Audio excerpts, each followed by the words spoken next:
Okay, let's take a look at countdown 8 weeks. Number 1 says, every day Raphael runs around the 1-mile track that is divided into 8 sections of equal length. Part A says, from the starting line, Raphael ran 11/8 of a mile in the direction shown. Circle the line that shows the location on the track where he ended. So here's the starting line, and he's going, if he starts and works his way around to the right, we need to go 11/8. So we have 1, 2, 3, 4, 5, 6, 7, 8 sections. So once around is 8. 9, 10, 11 shows he would have ended here. That would have been 11/8 from the starting point. Okay. Then part B says, from where Raphael stopped, how much farther does he need to run to reach the starting line again? Well, he needs to go 1 section, 2, 3, 4, 5 more sections out of the 8. So he needs to go 5/8 of a mile. Okay. Number 2 says Bonnie put 5 gold coins that each weighed 2/7 of a pound into a cloth sack. To the sack, Bonnie added 4 silver coins that weighed 3/7 of a pound each. What was the total weight of the coins in each sack? Okay, so we have the gold. So we have gold coins, 5 of them, that each weighed 2/7. So 5 times 2/7. Now, to multiply fractions, we need to multiply our numerators, then multiply our denominators. Well, 5 is 5 whole pieces, which really means it's 5 firsts. So now let's multiply our numerators. 5 times 2 is 10, and our denominators, 1 times 7 is 7. So for gold, we have 10/7. Then let's take a look at the silver. We have 4 silver coins that each weighed 3/7 of a pound. So 4 times 3/7, 4 wholes, 4 firsts times 3/7. 4 times 3 is 12. 1 times 7 is 7. So now we have 12/7 of silver, 10/7 of gold. Let's put those two parts together. 10/7 plus 12/7. To add fractions, if they have a common denominator, we add the numerator. 10 plus 12, so 10 plus 12 is 22. And we keep the denominator the same, 7ths. Okay? Now, 22/7 of a pound, we need to simplify into a mixed number. Okay? To do that, it's just division. Let's do 22 divided by 7. How many 7s go into a 22? Well, it can't go into a 2, but it can go into a 22 3 times.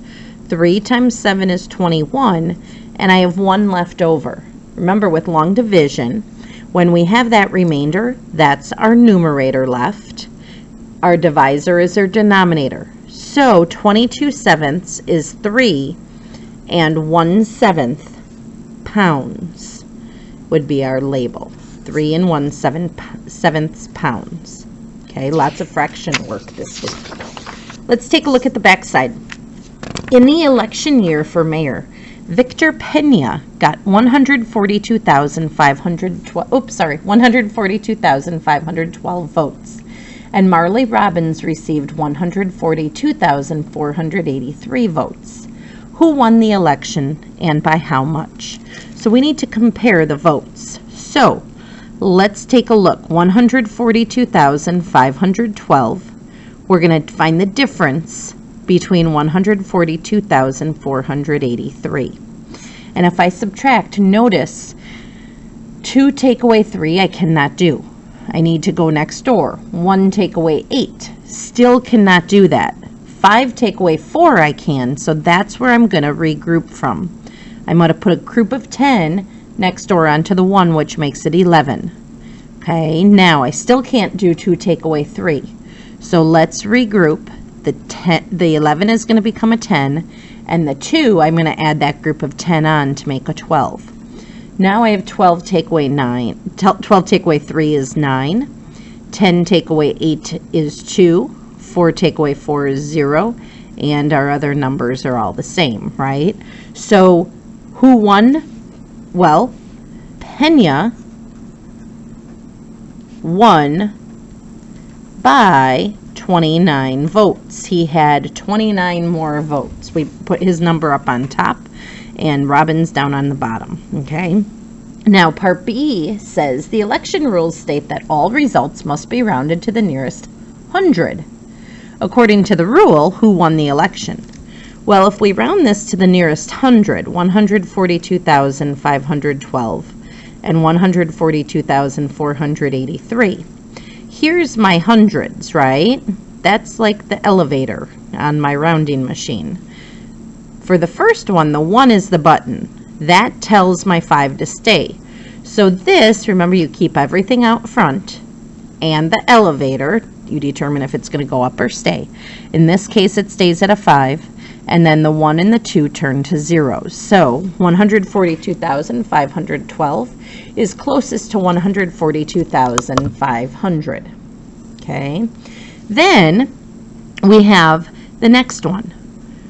If I look at my 4, my 8 tells my 4 to go up. So I keep the 142,000. My 4 becomes a 5, and everything else turns to zeros. So 142,483 is closest to 142,500. So who won the election? Well, according to the rules, and I'm going to write this in a sentence, according to the rules, the election is a tie, with both getting 142,500 votes. Now, they don't do that in a normal election, just so you know. This was just an example. Okay, let's look at number 4. Petra's grandfather lives 6 miles from Petra's home. From home, Petra rode her bike 3 2/5 miles toward her grandfather's house and stopped at her friend Hassan's. From Hassan's, Petra rode another 1 4/5 miles and stopped to see her friend Elfie. At Elfie's, how far is Petra from her grandfather's house? Use the diagram to help explain how you got the answer. So we have the 3 2/5 miles towards Grandma's. This was Hassan's house, right? From Hassan's house, so this was the Hassan's point. From Hassan's, Petra rode another 1 4/5 miles to stop and see Elfie, right? Then it says how much farther. So we need to know that missing part. Ooh, sorry, it's all off again. Okay, so let's take a look. We need to figure out how much she's gone altogether so far. So if we get here 3 2/5 plus 1 4/5, well, when we add mixed numbers, we get to add the whole numbers. So we have 3 plus 1 is 4. Then 2/5, so 3 plus 1 is 4. Then we're going to add the fractions, 2/5 plus 4/5. Well, 2 plus 4 is 6. Keep our denominator of fifths. 6/5. Well, we can't have 4 6/5. So this would really be 1 whole and 1 extra fifth, because we can take the 1 whole of 5/5 off and we have the 1/5 left. So this 4 plus 1 1/5 means that so far Petra's gone 5 1/5 miles. Okay. Now it says how much does she have left to go 6 miles. So now we need to take 6 minus 5 1/5. Well, 6 minus 5 1/5, 6 could really be written as 5 5/5, right? Okay, because 5/5 is 1 whole, and then we have another 5, which makes 6. So if we subtract this, 5 5/5 minus 5 1/5. 5 minus 5 is 0, and 5/5 minus 1/5 is 4/5. So she has 4/5 miles left to go. That's what would fit in here, 4/5. to make 6 miles altogether. Okay. Let's look at number 5. Number 5 says, which of the following are equivalent to 4 3/8?